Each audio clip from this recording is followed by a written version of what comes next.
Have you ever sensed that there was something more than what meets the eye? Or did you ever develop expectations about something that pleasantly surprised you at the end? This is how I felt about Cities Skylines 1 when it was first announced, and now I'm kind of getting the same feelings about Cities Skylines 2 now that the game is right around the corner, releasing later this month in October. And for those that don't know, my name is Michael, and I want to welcome you to the Sovereign Gaming and City Builders YouTube channel. And so this is the YouTube channel where I build worlds, cities, and share my thoughts on video games in the city building gaming space. So, back to the story. At first, I thought that Cities Skylines 1 was just going to be a one-off for Paradox, and that it was just going to be a game that would serve as the next installment of city builder games, never to be touched again. How wrong I was.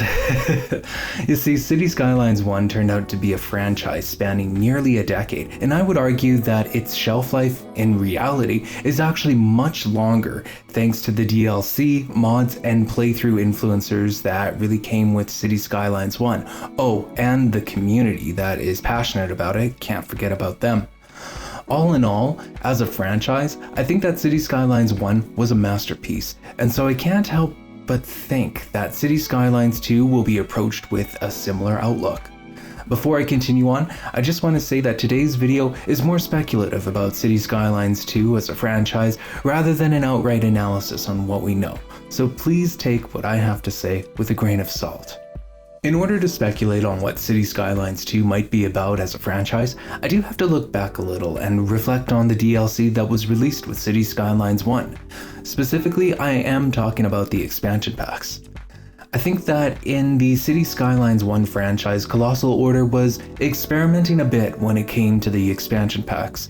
Comparing the Cities Skylines 1 franchise to what we are getting in the Cities Skylines 2 base game, I can see gameplay elements from nearly all of the expansion packs being included in the base game right out the gate. For example, there are features from the After Dark, Snowfall, and Natural Disasters, and even the Promenades and Plazas expansion pack that was one of the latest ones that were released. And yeah, those are certainly elements from each of those expansion packs, are certainly present throughout all of the promos that we have been shown so far in the gameplay videos as well. There are even gameplay features from the City Skylines Industries and mass transit included in the base game too. And that has me questioning and fascinated by the trajectory that City Skylines 2 will take as a franchise. When speculating on what's yet to come in Cities Skylines 2, the idea that immediately comes to my mind is that they might choose to use the franchise to expand on the different theme settings you can adjust for maps. How I understand themes is that they alter the visual style of the buildings, service vehicles, and traffic lights and signs, and to me expanding upon the different map themes would make sense since Cities Skylines 1 ended off its franchise with a set of DLC that feature objects from different areas around the world. There seems to be more consideration placed in Cities Skylines 2 when it comes to catering to a global audience with these kind of different theme options, and I think that DLC for Cities Skylines 2 could take that kind of a form as well. Or at least its approach. I should note that we actually already know a little bit of the DLC that will release for Cities Skylines 2. If you purchase the Ultimate Edition, you actually get the first ever expansion pack pass, and this pass includes the following DLC: the San Francisco set, the beach properties, urban promenades, modern architecture, and the bridges and ports. Specifically, the Bridges and Ports expansion pack is something that I'm interested in since I love creating bustling port areas, so I'm curious to see what it actually has to offer at the end of the day. However, looking at this lineup of DLC that will be offered in Cities Skylines 2 suggests to me that there is an emphasis on delivering DLC that gives players more assets rather than gameplay. Like, I'm really not seeing any new gameplay being added in with any of these. However, you know, this is literally just the beginning of the Cities Skylines 2 franchise, and a lot of the previous franchise's DLC gameplay is being added into the base game already, so I do have faith that more robust expansion packs are certainly in the works. One prior expansion pack that has no presence within Cities Skylines 2 at this time is the Airport DLC from Cities Skylines 1. I actually loved the airport DLC in Cities Skylines 1, as I love modular builds and I thought that they did a really excellent job with it, but I also really loved that it forced the player's hand when it came to planning out their cities. Suddenly you had to set aside like a really big area for an airport, and to me that makes a lot of sense realistically. Even though there is an airport in Cities Skylines 2, I have to question how modular it actually is and how much you can customize it. As I understand, there are modular buildings now in Cities Skylines 2, which I think is great. But I mean, it looks like they capitalized on the approach that SimCity 2013 was trying to take back in the day, but I want to know now, like, what kind of customization options we'll have for Cities Skylines 2 when it comes to the airport, and whether or not expanded airport play will be considered for a future expansion pack. Another prior expansion pack that is missing from Cities Skylines 2, like from its base game, is really university gameplay. So yes, again, I understand that there's a university building in there, and we did get the same thing in Cities Skylines 1, but that didn't stop Colossal Order or Paradox from offering it as an expansion pack, expanding on that gameplay. And so yeah, this was yet another expansion pack that I loved in Cities Skylines 1, and so I would really love for the Cities Skylines 2 franchise to really expand upon this gameplay again in the franchise, and also take some new direction there. I think that there's a lot of direction that can be taken with the research parts of it, since research is a huge thing, a huge educational resource. Well, I guess not an educational resource, but an educational endeavor, I will say, when it comes to cities and what they can offer. Like, always researching something new and inventing new things is certainly something that that helps to offer prosperity to a region. I mean, you can just look at Silicon Valley and the Bay Area of San Francisco.